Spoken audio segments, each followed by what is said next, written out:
menyambung pengajian tafsir Al-Quranul Karim daripada Suratul Qasas, iaitu surah yang ke-28. Dan sambungan pada malam ni ayat yang ke-36. Itu ayat yang sama yang telah kita baca pada kuliah sebelum ni bulan lepas.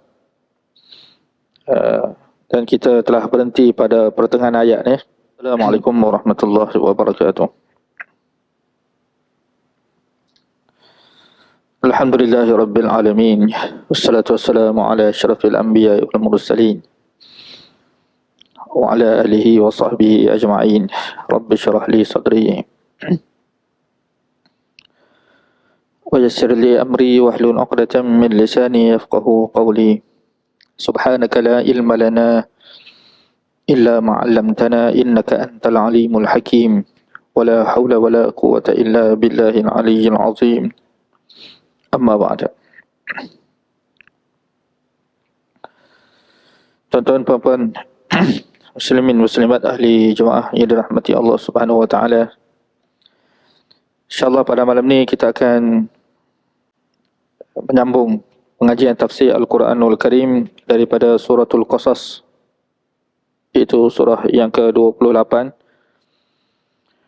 Dan sambungan pada malam ni ayat yang ke-36. Itu ayat yang sama yang telah kita baca pada kuliah sebelum ni bulan lepas. Dan kita telah berhenti pada pertengahan ayat ni. Jadi kita akan menyambung ayat yang sama daripada tempat yang kita berhenti. Ya. Iaitu pada kalimah muftara. Kita berhenti di situ ya. Illa sihrum muftara. Jadi kita sambunglah seterusnya insya-Allah. Ayat 36 surah Al-Qasas, muka surat 390. Muka surat 390. Allah berfirman, A'udzubillahi minasyaitonir rajim. Falamma ja'ahum Musa biayatina bayyinatin qalu ma hadha illa sihrun muftara.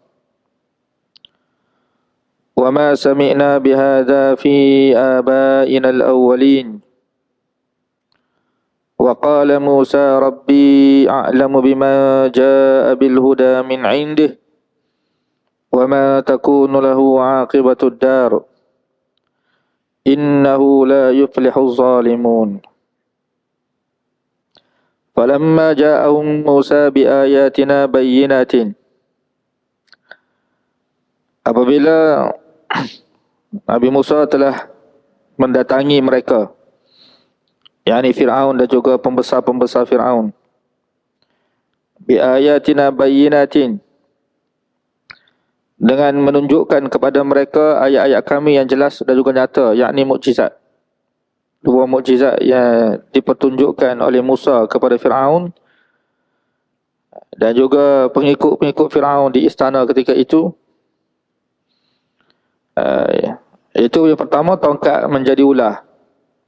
Tongkat telah bertukar menjadi ular dan tangan Nabi Musa telah mengeluarkan cahaya putih. Ya. Qalu, mereka berkata apabila melihat peristiwa tersebut, ma haza illa sihrun muftara. Tidaklah peristiwa yang berlaku ini melainkan sihir yang telah direka. Ma haza illa sihrun muftara. Tidaklah perkara ini, yakni peristiwa ataupun perkara yang telah dilakukan oleh Musa ini melainkan sihir. Mana hakun, mereka kata sihir. Perkara hak tapi mereka kata sihir. Inilah yang berlaku pada manusia. Sihir ini makna perkara yang tidak betul lah, perkara batil. Sihir ini salah satu daripada perkara batil. Inilah yang berlaku sampai kiamat. Perkara hak yang disampaikan oleh seseorang dikatakan batil oleh manusia.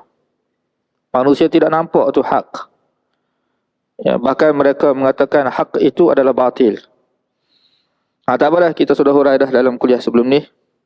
Kemudian kita sambung Sambungan pada malam ni, wa ma sami'na bihaza fi abainal awwalin. Dan kami tidak pernah dengar bihaza, perkara ini, yakni perkara yang disampaikan oleh Musa dan Harun kepada mereka, pada Fir'aun. Itu apa dia? La ilaha illallah. Perkara yang disampaikan oleh Nabi Musa dan Harun kepada Fir'aun, iaitu la ilaha illallah, tauhid. Tapi la ilaha illallah tu apa maksud? Itu tidak ada ilah yang sebenar melainkan Allah. Daripada lafaz ni, Fir'aun faham Musa telah menafikan Fir'aun itu sebagai Tuhan, yang sudah diterima oleh penduduk Mesir pada ketika itu, bahawa Fir'aun itu adalah Tuhan mereka yang mereka sembah. Diiktiraf oleh pembesar-pembesar mereka. Pembesar-pembesar Fir'aun ketika itu pun menerima Fir'aun sebagai Tuhan. Tiba-tiba Nabi Musa kata, Fir'aun itu bukan Tuhan. Tuhan yang sebenar adalah Allah. Jadi mengisbatkan Allah sebagai Tuhan yang sebenar dan menafikan selain daripada Allah Subhanahu Wa Taala itu sebagai Tuhan, mereka kata kami tak pernah dengar sebelum ni. Ma sami'na, kami tidak pernah dengar bihaza, ajaran yang dibawa oleh Musa ini, fi abainal awwalin, pada ajaran datuk nenek kami sebelum ni, terdahulu. Ayah kami, datuk kami, moyang kami sebelum ni tak pernah ajar ajaran yang dibawa oleh Musa ni. Tak pernah dengar ajaran ni. Jadi bermodalkan tak pernah dengar, tak pernah lihat, tak pernah dengar, bermodalkan tak pernah dengar ajaran tauhid ini, mereka tolak. Masyarakat kita pun seperti ini jugalah. Masyarakat kita ni, modal masyarakat kita tak pernah dengar. Tak pernah dengar ni ustaz mengajar ni. Ya.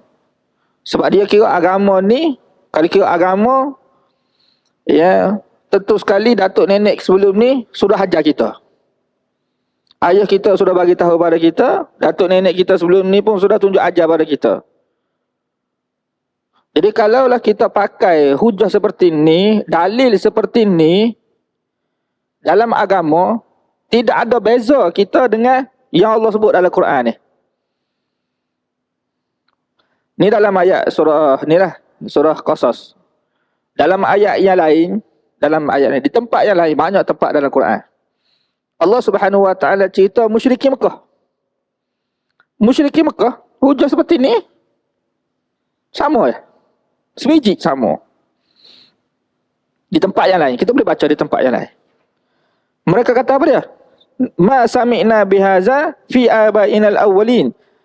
Kami tidak pernah dengar, wahai Muhammad, ajaran yang kamu bawa ni, datuk nenek kami ajar sebelum ni. Ayah kami tak pernah ajar, datuk kami tak pernah ajar, moyang kami tak pernah ajar, tiba-tiba kamu ajar kepada kami. Ni ajaran mana? Jadi modal mereka, ayah mereka tak ajar pada mereka, datuk mereka tak ajar pada mereka. Jadi kalau agama tu berpandu kepada datuk nenek, tak perlu Allah turunkan Quran. Lepas tu kita kena faham, tuan-tuan sekalian, agama ni, dalam agama, panduan kita bukan datuk nenek. Bukan datuk nenek kita, bukan ayah kita. Bukan datuk kita. Itu yang pertama. Yang kedua, kita jangan ingat perkara yang dilakukan oleh datuk kita, ayah kita sebelum ni betul. Kerana dia ayah kita, mana betul? Tidak seperti itu. Kena faham. Itu perkara yang perlu kita terima. Kita jangan ingat apa yang dilakukan oleh datuk nenek kita semua sebelum ni betul. Dia betul atau salah, dia bukan berpandukan kepada datuk nenek. Betul atau salah ajaran Allah ni, ajaran agama ni, dia berpandukan kepada ilmu. Ilmu. Bukan datuk nenek. Panduan kita adalah ilmu. Apabila kita belajar ilmu, daripada situ kita tahu kebenaran. Jadi kebenaran itu diketahui melalui ilmu, belajar. Bukan tengok datuk nenek kita sebelum tu. Kalau kita berdalilkan datuk nenek, tak ada bezalah dengan orang kafir. Orang kafir seperti itulah. Hindu Buddha tu, Hindu Buddha, agama mereka, datuk nenek mereka lah. Sebab tu, secerdik-cerdik mereka pun, mereka semua berhala. SPM, straight A. Universiti, dapat ijazah, first class. Ada master, ada PhD, tapi semua berhala. Kenapa mereka semua berhala? Sebab datuk nenek mereka. Beranak-beranak keluar daripada perut tu, tengok mak ayah dia duk sembah berhala. Kemudian dia senguk, dia sekali pun sembah berhala. Inilah yang Allah Ta'ala sebut dalam Quran. Seperti contoh Bilqis. Cerita Bilqis dalam surah An-Naml, juzuk yang ke-19, Allah Ta'ala cerita, Bilqis dia cerdik, tapi kenapa dia sembah matahari? Padahal dia cerdik. Bilqis ni kalau dia ada zaman sekarang ni boleh jadi 40 PhD lah dia dapat. Sebab kecerdikan otak dia. Kecerdikan akal dia. Belajar pandai. Otak cerdik. Otak geliga kita panggil. Tapi kenapa sembah matahari? Pasal kenapa otak geliga sembah matahari? Sebab suasana. Suasana dia cerdik. Tapi oleh kerana dia lahir dalam keadaan manusia semua ni sembah matahari dengan dia sekali sembah matahari. Wasaddaha ma kanat ta'budu min dunillah, telah menghalang Bilqis daripada mengenali Allah Subhanahu wa taala. Kaum dia, suasana dia ketika itu yang menyeru selain daripada Allah, yakni sembah matahari. Allah sebut dalam Quran. Ini yang berlaku pada orang kafir. Jadi kalau kita dah ikut datuk nenek kita sebelum ni, tak ada beza kita dengan orang kafirnya. Tidak salah, tapi kita paksi kita kepada ilmu. Ilmu macam mana? Kalau perkara yang dilakukan oleh datuk nenek kita itu betul dengan Quran dan juga sunnah, kita boleh ikutlah. Jadi kita kena tahu amalan yang dilakukan oleh datuk nenek kita ni, amalan tu daripada mana? Dia puncanya daripada mana? Kita jangan ingat semua betul. Oleh kerana itulah kalau kita baca dalam surah Maryam, kalau tuan-tuan rajin boleh bacalah. Kalau tidak rajin kita nak cerita. Dalam surah Maryam, tuan-tuan boleh baca kisah Nabi Ibrahim. Dia ada beberapa kisah Nabi dalam surah Maryam. Pertama kisah Nabi Yahya Zakaria. Kemudian kisah Maryam dengan Nabi Isa. Kemudian kisah Nabi Ibrahim. Pertengahan surah Maryam. Di situ Allah Subhanahu wa taala cerita terusnya kisah Nabi Ibrahim, perbualan Nabi Ibrahim dengan ayah dia. Perdebatan Nabi Ibrahim dengan ayah dia. Bacanya untuk kita faham. Tak apalah. Salah satu daripada perkataan Nabi Ibrahim kepada ayah dia, dia kata apa dia? Apa kata Nabi Ibrahim kepada ayah dia? Ayah dia kata apa? Nabi Ibrahim kata kepada ayah dia apa dia? Ya abati, wahai ayah. Inni qad ja'ani minal ilmi. Ini perkataan Nabi Ibrahim. Sesungguhnya telah datang kepada aku, malah telah diberikan kepada aku. Ilmu. Nabi Ibrahim sebut. Qad ja'ani minal ilm, telah datang kepada aku sebahagian daripada ilmu. Ilmu yang disebut oleh Nabi Ibrahim iaitu ilmu wahyu. Sebab Ibrahim tu sebagai seorang Nabi, bila Nabi sebut ilmu, dia merujuk pada ilmu wahyu. Kita kalau sebut ilmu tidak merujuk kepada wahyu lagi. Dia. Jadi ilmu daripada wahyu Allah Subhanahu wa taala. Jadi sekarang ilmu wahyu di mana? Kalau zaman kita sekarang, ilmu wahyu dalam Quran ni dah. Quran ni lah dia panggil wahyunya. Jadi ilmu yang terkandung dalam Quran itu ilmu wahyu. Wahyu yang ada pada kita sekarang ni Quran. Tak apa lah. Jadi Nabi Ibrahim kata, qad ja'ani minal ilm, telah datang kepada aku, makna telah diberikan kepada aku ilmu pengetahuan wahyu daripada Allah. Kan? Ma lam ya'tika. Tengok Ibrahim kata kepada ayah dia, malam ya'tika, yang mana ilmu ni wahai ayah, kan, kamu tidak ada. Bermaksud wahyu yang aku terima ni tidak diberikan kepada kamu, mana kamu tidak ada ilmu wahyu. Kemudian apa kata Nabi Ibrahim? Fattabi'ni. Perhati ayat tu dalam surah Maryam. Fattabi'ni, wahai ayah, ikut aku. Nabi Ibrahim kata kepada ayah dia, wahai ayah, ikut aku. Walaupun ayah sudah tua. Maksudnya dalam agama ni, dia bukan ikut siapa yang lebih tua. Tidak gitu. Itu yang kena faham. Sebab tu dalam agama, dia bukan ikut siapa lebih tua, siapa ada PhD, siapa ada master. Tidak gitu. Dia kira ilmu. Siapa dia yang ada ilmu? Jadi Nabi Ibrahim kata fattabi'ni, kamu ikut aku. Jadi ikutan dalam agama ni dia berpaksikan kepada ilmu. Sebab tu Nabi Ibrahim kata qad ja'ani minal ilm, telah datang, telah diberikan kepada aku ilmu. Jadi ada pada aku ilmu. Dengan sebab ilmu ada pada aku, fattabi'ni, kamu ikut aku. Bukan kerana aku ni gini-gini, tidak. Kerana aku ada ilmu. Ahdika siratan sawiyah. Aku tunjuk kepada kamu, aku akan tunjuk kepada kamu jalan yang lurus. Aku akan tunjuk kepada kamu jalan yang lurus. Sekarang ini yang menunjukkan jalan yang lurus, ayah ke anak? Anak yang tunjuk kepada ayah. Wahai ayah, ni jalan lurus. Jadi kita akan nampak jalan yang lurus melalui ilmu wahyu. Ini isyarat Allah Subhanahu Wa Taala dalam Quran. Sebab tu kita terus ni, dia agama ni, kalau kita fikir, cerdik macam mana kita sekalipun, walaupun kita ada master PhD ke, berpuluh-puluh master PhD sekalipun, kalau kita tidak memahami wahyu Allah, kita tidak akan nampak jalan kebenaran. Kita tidak akan nampak hidayah, jalan. Kita nak tuju ke mana, kita tidak akan nampak. Dia hanya terbuka jalan hidayah ni melalui ilmu. Dan ilmu ni diperolehi dengan cara belajar. Ilmu wahyu ni, dia diperolehi dengan cara talaqi, belajar. Dia tidak sama dengan ilmu-ilmu yang lain. Ilmu perubatan, ilmu engineering, ilmu arkitek, ilmu-ilmu dunia, sebahagian manusia dia tidak belajar pun dia boleh faham. Dia tidak belajar, tapi dia boleh buat bangunan. Saya jumpa beberapa orang hamba Allah Subhanahu Wa Taala, dia tidak belajar engineering, tapi dia boleh buat rumah bangunan yang cantik. Tak belajar pun. Ramai je kita jumpa dia. Ya. Kalau orang Kelantan lah, dia panggil tukang. Istilah tukang kan. Tukang lah. Tukang buat rumah. Boleh buat rumah. Mana ada belajar tinggi-tinggi SPM pun tak ada. Tapi dia boleh buat rumah. Cantik pula rumah dia buat. Tidak semesti engineering yang ada kelulusan universiti apa semua boleh buat bangunan. Tidak. Untuk ilmu dunia tak ada masalah. Boleh. Ya. Tapi ilmu agama tidak. Ilmu agama tidak seperti itu. Nak faham agama, dia tak boleh dengan cara kita fikir begitu, tidak. Tak dapat, tidak mesti kena belajar ilmu. Lepas tu ilmu apa yang kita nak belajar? Ilmu wahyu lah. Ilmu ni yang kita dah baca sekarang ni. Quran ataupun hadis Rasulullah SAW. Dua perkara ini basic untuk faham agama. Dua ilmu ni, Quran Sunnah ni adalah basic untuk faham agama.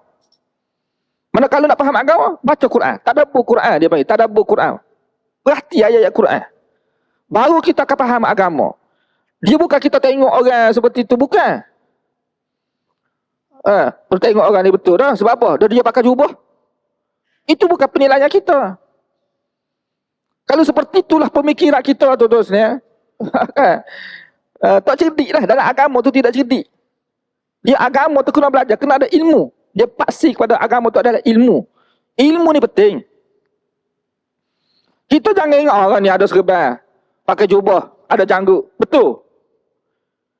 Dia bukan begitu agama. Ilmu. Kalau dia ada jubah, pakai jubah setiap saat sekalipun, janggut dia panjang sekalipun, serban dia 40 kali lilit terusnya. Kalau ajaran yang dia bawa itu bercanggah dengan Quran, dia tetap sesat. Tuan-tuan jangan ingat Syiah tu yang pakai serban besar tu betul. Dia pakai serban tebal besar daripada kita lagi. Sesat. Kesesatan itu berlaku pada dia. Kenapa? Bercanggah dengan Quran, ajaran tu, fahaman tu. Penilaian dia seperti itu agama. Taraktu fikum amrain ma in tamassaktum bihima lan tadillu abada. Kitab Allah wa sunnat Rasulih. Aku tinggalkan kepada kamu dua perkara ni, Nabi sebut. Selagi mana kamu berpegang teguh kepada kedua-duanya. Cuba perhati lafaz Rasulullah SAW.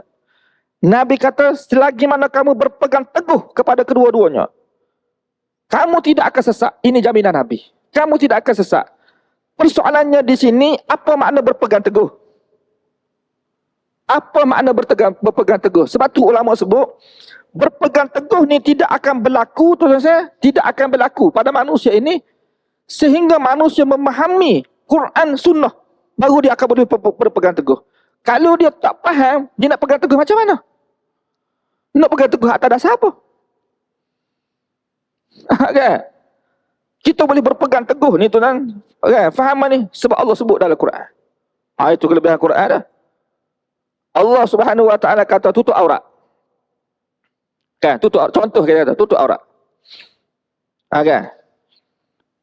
Kita ni oleh kerana Allah dalam Quran ni Allah sebut tutup aurat. Ini dalam Quran. Kita pun pegang teguh. Orang tawarkan kepada dia begini, saya nak ambil gambar awak ni.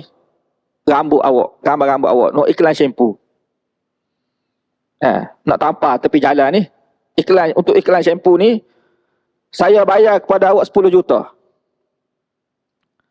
Saya bayar pada awak 10 juta nak ambil gambar awak tak tutup aurat ni. Gambar awak tak pakai tudung ni, nak letak tepi jalan. Kontrak 2 tahun, 10 juta. Hei, 10 juta ni. Kalau 10 sen memang kita boleh tolak lah. 10 juta. Contoh kita kata. Macam mana? Jadi orang beriman pada Allah Subhanahu Wa Taala kerana dia berpegang teguh Quran Sunnah ni, kan? Awak tawarkan 10 juta kau 10 bilion pun saya tidak akan terima. Itu mana pegang teguh. Kan? Pegang teguh. Walaupun tarikan dia kuat, dia tidak akan buat. Kenapa dia tidak? Sebab Allah sebut dalam Quran. Untuk jaga aurat. Tu. Dia mesti kalau kata pegang teguh ni, apabila hamba Allah tu dia faham. Ramai manusia seperti itu kan. Bila dia faham ini ajaran agama, dia takkan dah. Kan? Tu Quran. Jadi manusia tidak akan sesat lah. Itu yang perlu kita faham tu kan. Ilmu. Sebab tu dalam agama ni, kadang-kadang kita tengok ayah, dia hantar anak dia pergi belajar luar negara. Dia sendiri tidak pandai. Ya. Ayah saya sendiri pun tuan-tuan. Ayah saya sendiri. Dia hantar kita belajar agama, sekolah agama. Dia hantar kita sekolah agama, belajar agama luar negara apa semua, kita balik. Kita mengajar. Kita mengajar, dia dengar. Dia dengar. Tidak kata, dia ayah ni, anak tidak layak nak mengajar ayah. Tak. Cuma sekarang ayah saya ni sakit ya. Waktu dia tidak sakit dulu, dia selalu ikut kita pergi kuliah. Dia dengar. Dia depan. Kita kata, kita bibi. Kita kata ayah jangan buat. Ayah buat begini, dia buat begini. Jadi ayah kena ikut anak. Tapi tidaklah kata anak tu dia lebih daripada ayah. Tidak. Okay. Tetap anak. Dia alim macam mana sekalipun. Dia kena hormat kepada ayah dia. Cuma dalam sudut agama, ikutan agama, anak tu kena ikut anak. Ayah kena ikut anak. Kenapa? Sebab anak lebih berilmu daripada ayah. Ia begitu. Kan? Tuan-tuan pun kalau ada anak contohnya, tuan-tuan hantar luar negara. Dia balik-balik tu dia alim. Lebih alim daripada kita lagi. Kena ikut dia lah. Kalau kita tak mahu ikut dia, tak payah hantar anak kita sekolah agama je. Tak apa. Jadi benda perkara seperti ni boleh berlaku dalam agama. Kenapa? Sebab ilmu ni milik Allah terusnya. Kan? Milik dia. Dia boleh bagi pada sesiapa saja ilmu ni. Dia bukan yang ilmu ni milik orang yang lebih tua daripada seseorang. Tidak. Lepas tu kalau Allah Ta'ala kendaki, kita umur 80, orang ni umur 18. 18 tahun lebih halis daripada kita lagi. Allah bagi ilmu kepada dia. Imam Bukhari, umur dia 15-16 tahun. Anak murid dia beribu orang dia mengajar. Padahal umur baru belasan tahun baru. Dah dia alim. Allah berikan ilmu kepada dia. Seperti itu. Dan sekarang pun kalau kita tengok berapa ramai anak-anak muda kan. Dia alim. Quran dia ingat, hadis dia ingat apa semua. Dia boleh hurai agama kepada kita. Jadi kita yang tidak alim, kita ikut je lah. Kita kata saya lebih tua daripada dia. Tidak begitu agama. Dia panduan dia adalah ilmu. Dia ilmu. Dia bukan datuk nenek kita sebelum ni. Jadi apa perkara yang dilakukan oleh datuk nenek kita sebelum ni, dia boleh jadi betul, boleh jadi salah. Kalau yang salah, tinggal. Kan? Cuma gini. Kan kita dah cerita ni. Dia benda yang tak betul ni, terus dalam bila menjadi anutan dalam agama. Dia asalnya tak betul. Tapi oleh kerana perkara yang tak betul ni sudah menjadi anutan dalam mana sudah menjadi fahaman agama. Sudah menjadi fahaman agama. Sehingga manusia menganggap ini agama. Ini agama. Dipegang oleh manusia ini agama. Bila ada orang yang kemudian kata ini tak betul, jadi penganut agama ni, pengikut agama tersebut, dia akan jadi pelik. Kan? Pelik. Ini berlaku dalam masyarakat kita. Apa pasal pula dia kata tak betulnya? Kita buat berpuluh tahun dah. Contoh. Sebab itulah tuan-tuan sekalian, musyrikin Mekah, bila Nabi SAW kata la ilaha illallah, gila. Sebab apa?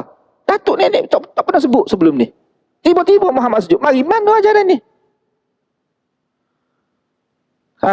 Itu bermulanya Islam.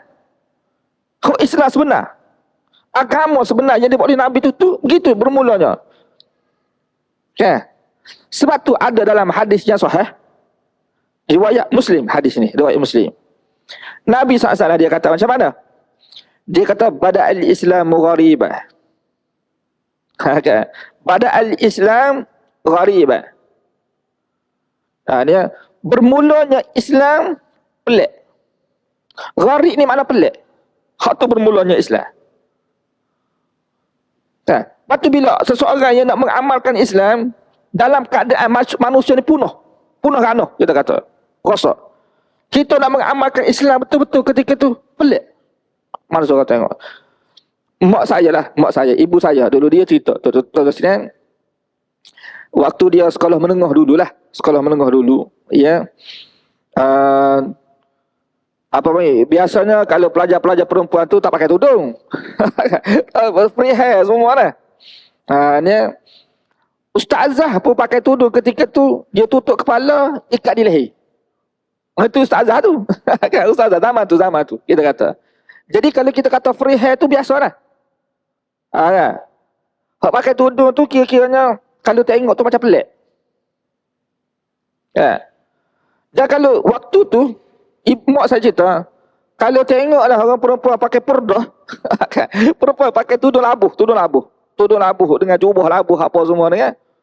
Ui, pelik rasa. Nampak macam orang asing.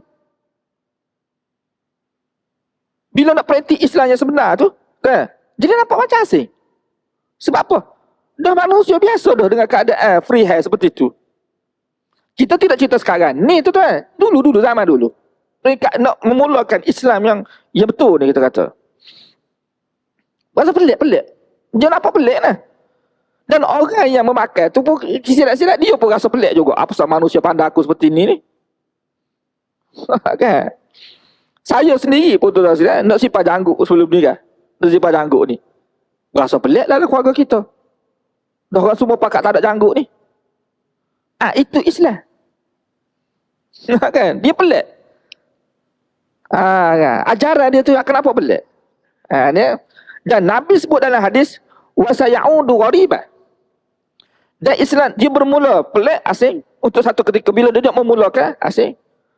Lepas tu akan datang ni pun dia akan kembali pelik. Akhir zaman ni nampak pelik. Orang nak bawa Islam sungguh-sungguh tu pelik nampak orang asing, nampak orang tak betul. Kemudian Nabi sebut dalam hadis fatu wa sayaudu ghariban kama bada'a. Islam tu akan kembali asing sebagaimana dia bermula. Sebagaimana dia bermula asing, penghujung dia pun asing juga, pelik juga. Pelik. Kemudian Nabi sebut apa dia? Fatuba lil ghuraba.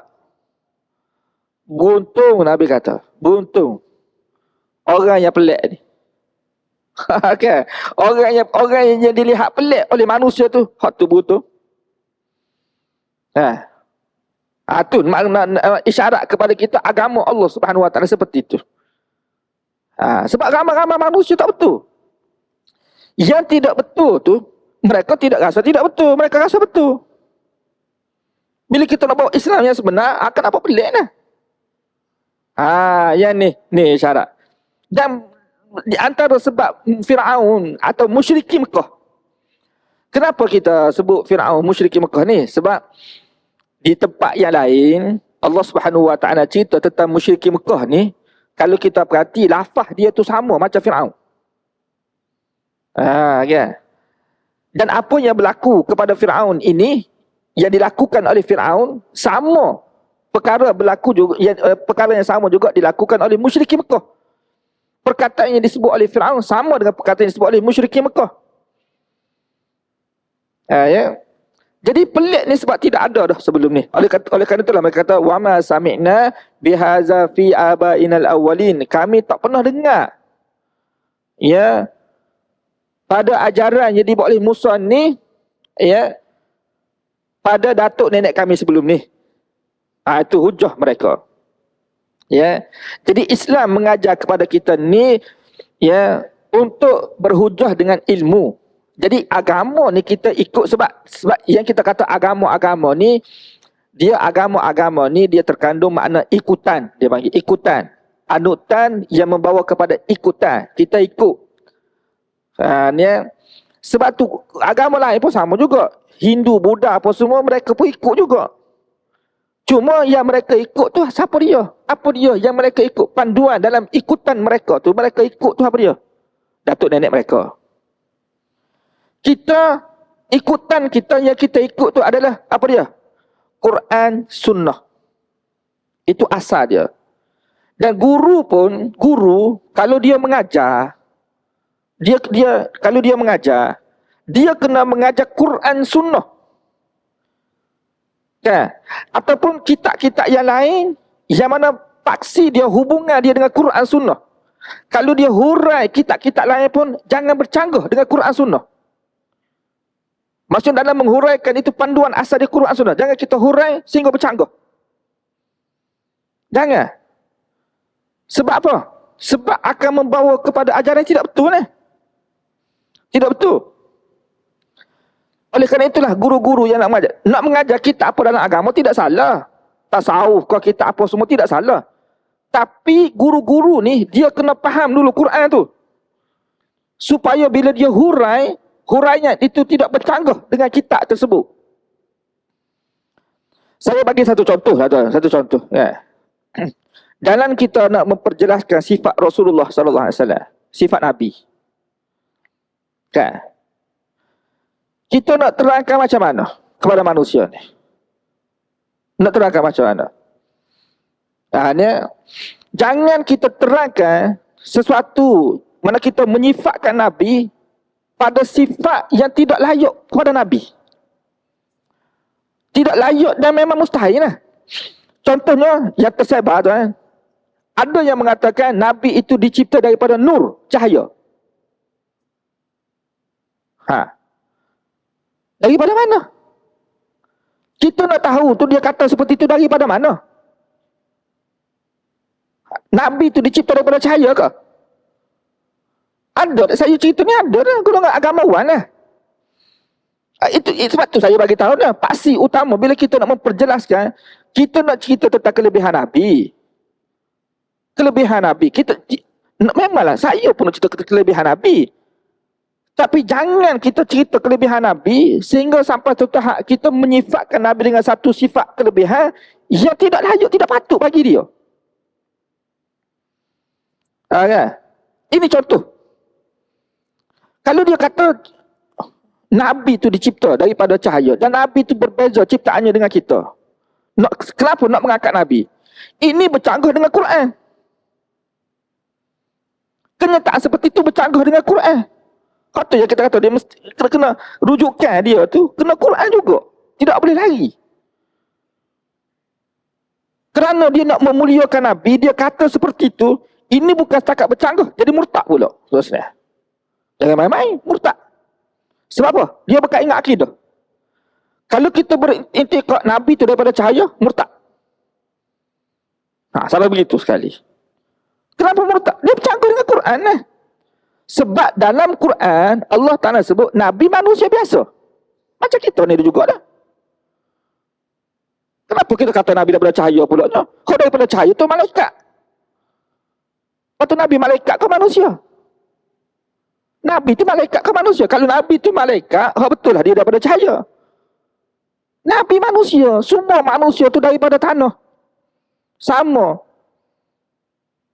Ya. Inna mathala Isa bin Maryam kama sali Adam. Sesungguhnya Isa bin Maryam tu, ciptaan Isa bin Maryam sama dengan ciptaan Adam. Mana Nabi Isa tu bukan anak Tuhan. Dia manusia biasa seperti mana Adam itu dicipta. Nabi-nabi semua manusia biasa. Cuma berbezanya Nabi dengan manusia yang lain, dari sudut Nabi tu dia terima wahyu daripada Allah. Tu beza. Cukup dah tu kita nak memperjelaskan kelebihan Nabi berbanding dengan manusia-manusia yang lain. Menerima wahyu daripada Allah ni satu keistimewaan, terusnya. Satu keistimewaan yang tidak terhitung, tidak ternilai dengan mana-mana kelebihan. Terima wahyu daripada Allah Subhanahu Wa Taala. Ini kelebihan utama lagi. Ceritalah apa saja kelebihan Nabi SAW. Dia tidak akan mengatasi kelebihan ni. Kelebihan paling istimewa yang diberikan Allah kepada Nabi SAW, iaitu Nabi menerima wahyu daripada Allah. Direct seperti itu. Daripada mana kita kata tu? Daripada Quran. Allah sebut dalam Quran. Qul innama ana basyarum mislukum yuha ilayya. Wahai Muhammad, bagi tahu pada semua manusia ni. Allah perintah pada Nabi supaya bagi tahu pada semua manusia, innama ana basyarum mislukum. Sesungguhnya aku ini manusia macam kamu. Yuha ilayya, diberikan wahyu kepada aku. Cuma makna bezanya aku dari sudut ciptaan, aku sama dengan kamu.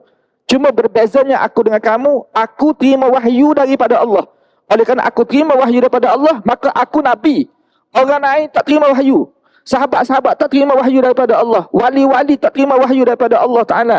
Semua imam-imam, tok guru tak terima wahyu daripada Allah. Direct seperti itu. Kalau terima wahyu direct seperti itu, makna dia Nabi.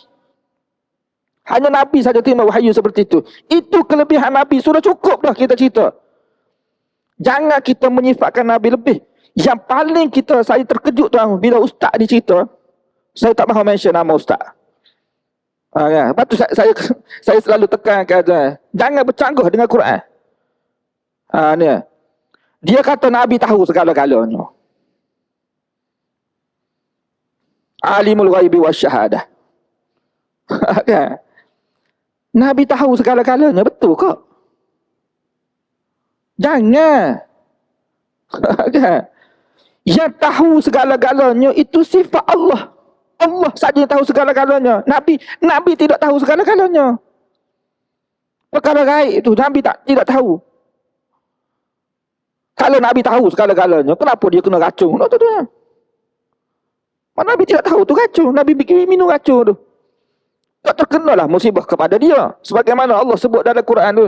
Walau kuntu alamul ghaib lastaghsartu minal khairi wa ma massani as-su'.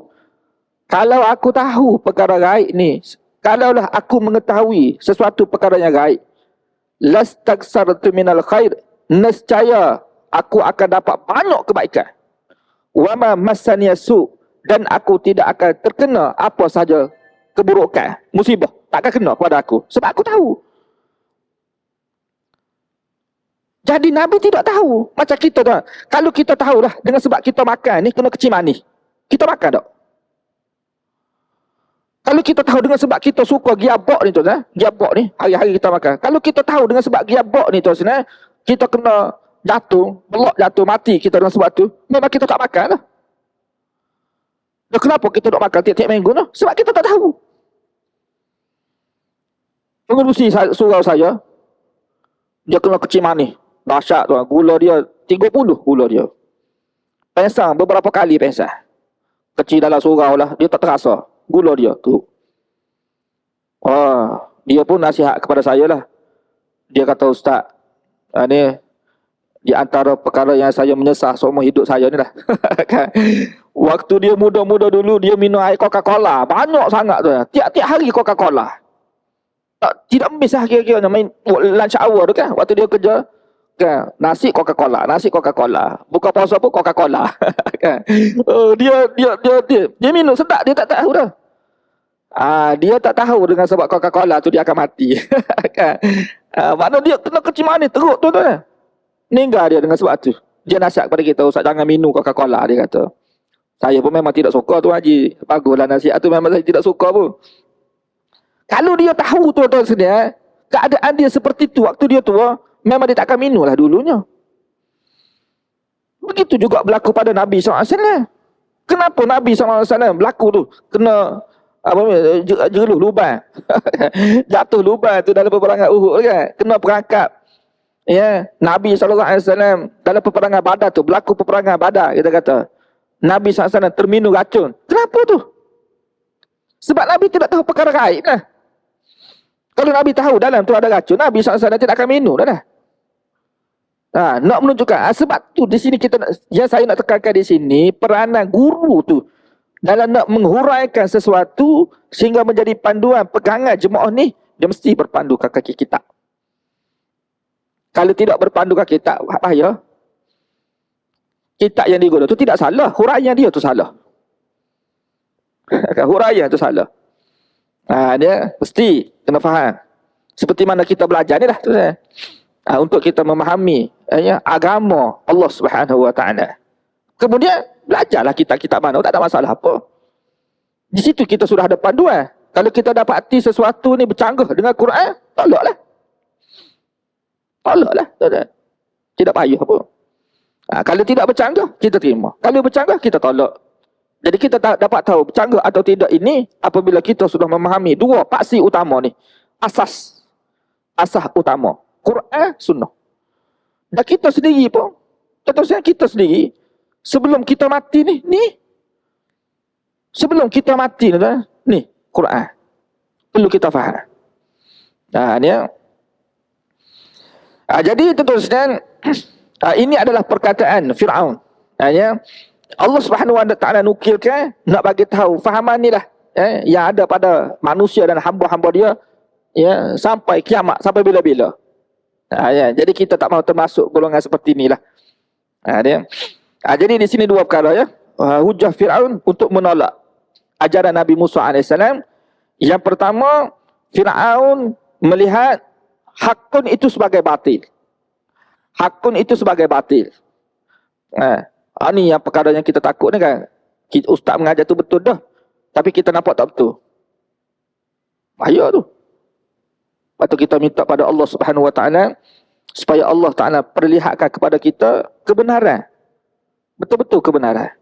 Allahumma arinal haqqa haqqa warzuqna ittiba'ah wa arinal batila batilan warzuqna ijtinabah. Ya Allah, perlihatkanlah kepada kami kebenaran. Yang mana perlihatkanlah kami kebenaran sebagai suatu kebenaran.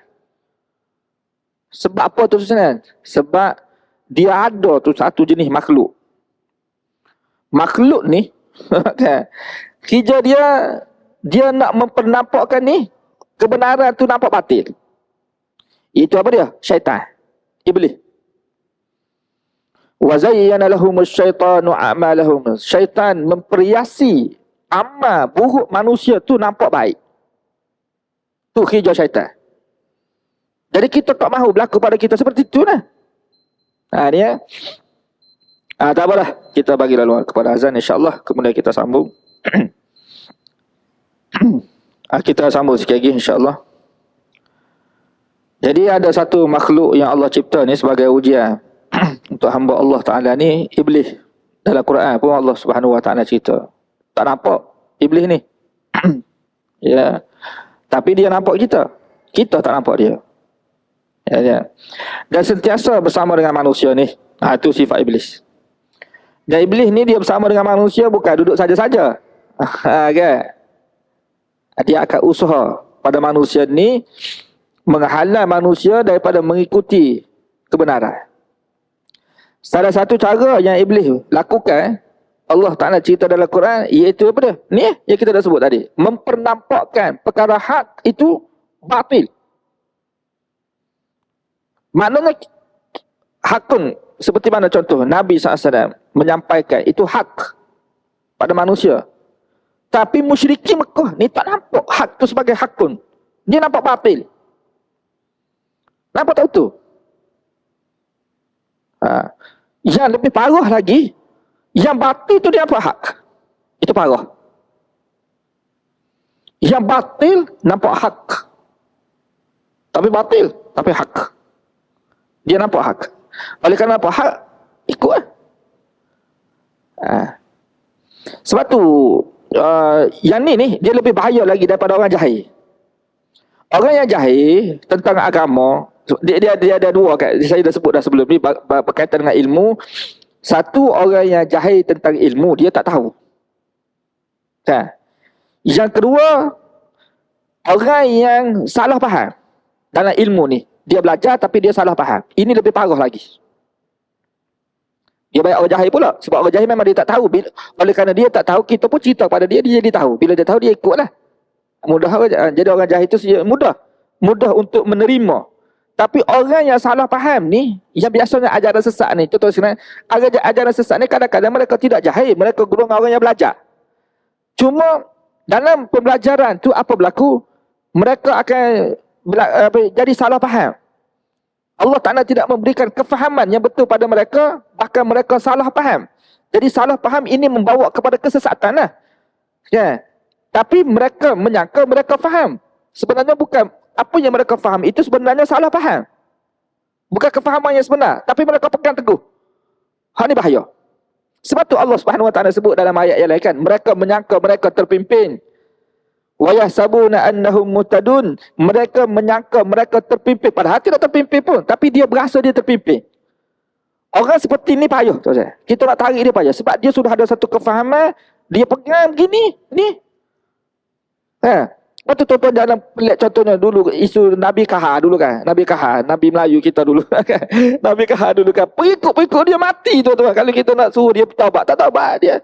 Dia nak suruh dia menafikan Kahar tu sebagai Nabi. Sebab dia pegang teguh dah. Ini Nabi aku, Nabi kami. Jamin syurga pula tu. Kalau kita tengok.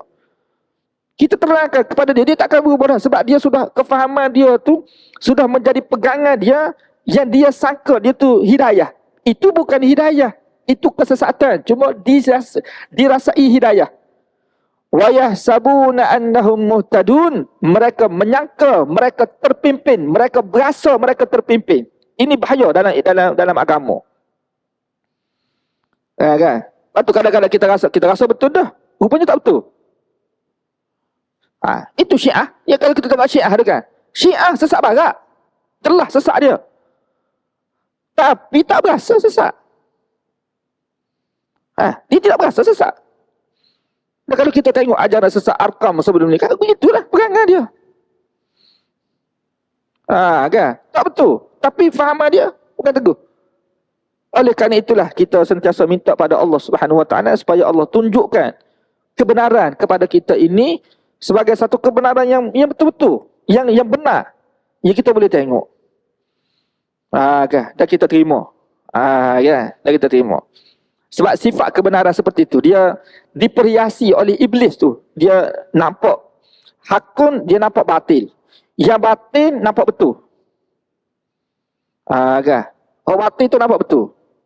Cara seperti inilah yang menyebabkan ramai manusia masuk neraka. Kan? Yang menyebabkan ramai manusia masuk neraka ni, kalau sekiranya dia tidak sedar. Cara ni kalau kita tengok syaitan dia guna kepada Nabi Adam kan. Cara ni lah dia guna pada Nabi Adam ni. Nabi Adam terkesan lah. Nabi Adam terpengaruh. Akhir sekali dikeluarkan. Akhir sekali menyebabkan kemurkaan daripada Allah Subhanahu Wa Ta'ala. Cuma untuk Nabi Adam tu dia sedar kesalahan dia. Dia sedar. Ya. Jadi sekarang kita ni nak menyedarkan manusia ni lah. Nak menyedarkan. Nak bagi sedar je. Kalau sedar tak apa. Dan nak menyedarkan manusia ni tu dengan cara macam mana? Dengan cara macam mana tu saudara? Nak menyedarkan manusia. Iaitu dengan cara Quran. Tu kalau Allah Ta'ala sebut dalam Quran kan. Wa zakir fa inna dzikra tanfa'ul mu'minin. Berilah peringatan dalam ayat ni dalam surah Az-Zariyat. Sebelum surah Az-Zariyat, surah Qaf juzuk yang ke-26 tu. Di akhir surah Qaf, Allah bagi tahu apa dia? Wa zakir bil Quran. Allah sebut, wa zakir bil Quran. Berilah peringatan dengan Quran. Kenapa? Kenapa Allah sebut berilah peringatan dengan Quran? Sebab dengan Quran lah yang akan memberi faedah kepada manusia. Jadi dalam surah Zariyat, surah selepas tu, Allah Ta'ala sebut, wa zakir fa inna dzikra tanfa'ul mu'minin. Berilah peringatan Sesungguhnya peringatan itu berfaedah kepada orang beriman. Jadi faedah ni tuan, mukaddimah kepada faedah yang besar apa dia? Sedar. Sedar. Dia ahli syurga ni tuan, yang menyebabkan manusia itu masuk syurga, dia sedar.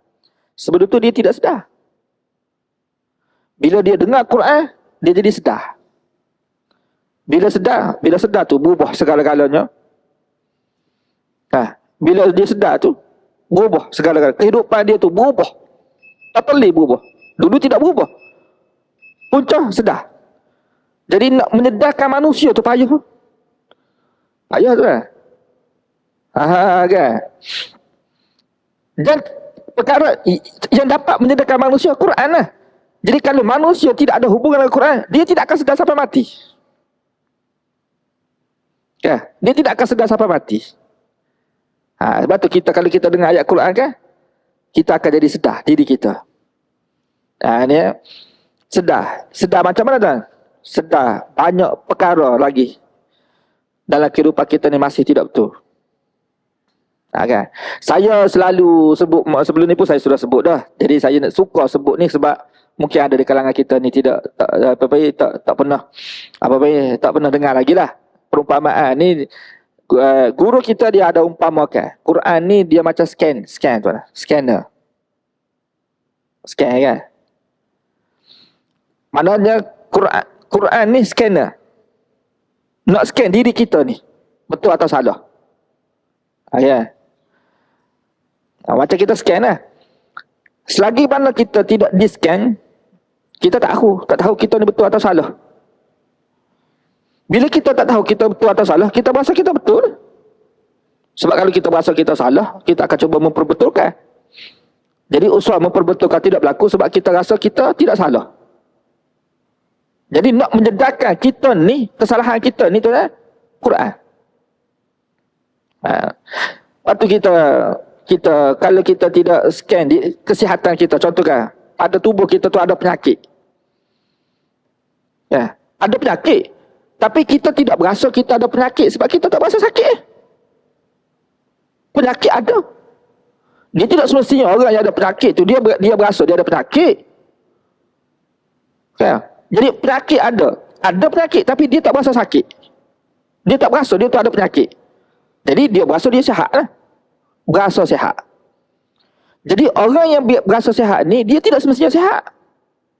Cuma dia berasa dia sihat.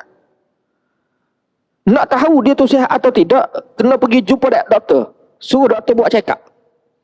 Jumpa doktor, bagi tahu doktor, tolong cek saya ni ada penyakit ke tidak. Doktor pun pagi dia masuk dalam terowong apa semua lagi. Scan tu, atas bawah seluruh tubuh dia. Dia scan ketika tu baru nampak. Tuan Haji, dalam kepala ni ada barah, dia kata. Barah otak, dia kata. Jantung tu ada tersumbat dah, tiga laluan ada tersumbat, dia kata. Darah tinggi pun ada, buah pinggang pun ada. Segala jenis penyakit ada pada diri kita. Kan? Bila dia tahu dia ada penyakit, ketika tu dia berasa dia sihat ke? Kan? Tak berasa. Ketika tu baru dia sedar dia ada penyakitnya. Banyak penyakit dia pula tu. Cuma dia tak berasa sakit. Tapi pada dia tu ada bagus, ada semua ni kan. Lepas tu berubah kehidupan dia. Lepas dia tahu ada penyakit ni kan. Lepas dia tahu dia ni ada jatuh, tersumbat apa semua, darah tinggi. Tak ada dah. Giap apa semua tak ada dah. Tak pakai dah. Sebelum ni giap setiap minggu giap. Kan? Hujung minggu giap. Kadang 2-3 kali seminggu giap. Sebab dia tahu dia ada penyakit. Lepas tu tak berubah. Kehidupan dia berubah dah. Kan? Air manis pun tak minum dah. Jarang-jarang aja minum. Kita kata banyak minum air masak. Jadi dia ke arah nak islah, nak memperbaiki, nak ke arah kesihatan, nak memperbaiki kesihatan dia dah. Apabila dia sedar dia ada penyakit. Kalau tidak sedar ada penyakit, dia tidak akan mengubah diri dia. Bila dia sedar, mati baru dia sedar. Sedar tu mati. Rupanya mati tu. Kenapa mati jatuh, dia kata. Gitulah kita dengan Quran. Kalau kita tak baca Quran daripada awal sampai akhir tu kan, demi Allah kita tak rasa pun kita salah. Kita tak rasa pun kita tak betul tu kan. Kita dah rasa betul. Tunggu Yang paling bahaya sekali dia kata tunggu nak mati nak masuk syurga. Tunggu nak mati nak masuk syurga. Ini bahaya. Nak masuk syurga macam mana? Jalan syurga ni Quran. Jalan. Allah Ta'ala tunjuk jalan ke syurga melalui Quran. Dan Quran dia tidak faham. Nak tunjuk ke syurga macam mana? Kan? Selepas dia baca Quran 30 juzuk ni, baru dia kata rupanya aku ni banyak tak betul lagi. Di situlah dia mula nak bertaubat kepada Allah. Dia cuba nak mengislahkan diri dia. Dia cuba nak baiki diri dia mana yang dia silap sebelum ni. Allah sudah tunjuk pada dia. Kalau tidak, dia tidak akan berlaku seperti ini. Dan manusia akan menyangka dia betul, dia betul, dia betul. Mereka menyangka mereka terpimpin. Dalam surah Kahfi Allah sebut, wa yahsabuna annahum yusinuna sun'a. Mereka menyangka mereka sudah berbuat amal untuk akhirat mereka. Bila mati masuk neraka. Allah Taala sebut dalam Quran. Ni yang kita takut ni. Golongan yang tidak sedar diri. Tak sedar diri. Ni bila tak sedar diri, orang tak sedar diri ni dia akan berasa betul. Terusnya. Dia tidak boleh pisah dah. Kan? Orang tak sedar diri ni dia akan berasa dia betul. Padahal dia tidak betul pun, cuma berasa betul. Dia berasa betul tidak betul. Dia betul ni akan berlaku apabila kita berasa memang kita ikut. Kan? Kita faham. Dia bukan berasa betul. Berasa betul tidak betul. Macam kita kata sihat tadilah. Orang yang betul-betul sihat, bila dia pergi check up di hospital, doktor mengesahkan dia sihat, baru dia betul-betul sihat. Kalau dia tidak pergi buat check up, dia berasa dia sihat, sebenarnya dia tidak sihat, dia berasa dia sihat. Itulah perumpamaannya. Untuk kita sedar terusnya. Ini semua berlaku dengan ilmu. Dengan ilmu terusnya. Kalau tidak ada ilmu, kita akan jadi pok turuk lah. Dalam agama ni turuk tu turuk ni. Paling parah sekali nak masuk syurga shortcut. Ya. Ini biasanya orang kaya ni kan. Orang kaya ni duit banyak, nak beramal malah. Ya. Kalau kira nak beramal kan, baru nak belajar wudu, nak belajar solat, lambat dia kata. Lambat. Orang bagi pada dia amalan, kamu buat ni masuk syurga. Dia tak. Dia bila dia dapat daripada tok guru tu amalan tu masuk syurga, dia madah dah nak menuntut ilmu. Orang seperti ni, orang yang ditipu, diperdayakan oleh syaitan. Terusnya. Na'udzubillah. Tak apalah, kita berhenti di sini terusan. Ayat 36 ya, Suratul Qasas. Dan kita akan sambunglah dalam kuliah akan datang. Ayat seterusnya, mudah-mudahan Allah Subhanahu Wa Taala memberikan kefahaman kepada kita tentang agama, kefahaman kepada kita terhadap kita Allah Subhanahu Wa Taala sebagai panduan utama dalam kehidupan kita untuk kita selamat dunia dan akhirat lah. InsyaAllah. Sekadanglah untuk malam ni, apa yang baik itu daripada Allah Subhanahu Wa Taala, segala kelemahan dan kekurangan daripada diri saya sendiri, saya mohon ampun kepada Allah dan minta maaf dari jemaah sekalian kesemuanya. Seperti biasa, saya dah bawa tabung sumbangan untuk madrasah tahfiz saya di Taman Putera Ampang. Jadi kepada siapa yang nak menghulurkan sumbangan, bolehlah masuk duit sedikit sebanyak dalam tabung di tengah masjid sana. Mudah-mudahan infak tuan-tuan dapat memudahkan urusan ya kita dalam menguruskan tahfiz, dan mudah-mudahan infak tuan-tuan diberkati oleh Allah dan digandakan oleh Allah dengan ganjaran yang lebih besar di dunia dan juga di hari akhirat nanti insya-Allah. Wabillahi taufiq wal hidayah. Assalamualaikum warahmatullahi wabarakatuh. Alhamdulillahi rabbil alamin, wassalatu wassalamu ala asyrafil anbiya'i mursalin wa ala alihi wa sahbihi ajma'in. Allahumma faqihna fid din wa 'allimna at-ta'wil wa hdina ila sawa'is sabil. Rabbana atina fid dunya hasanah wa fil akhirati hasanah wa qina azabannar. Walhamdulillahi rabbil alamin.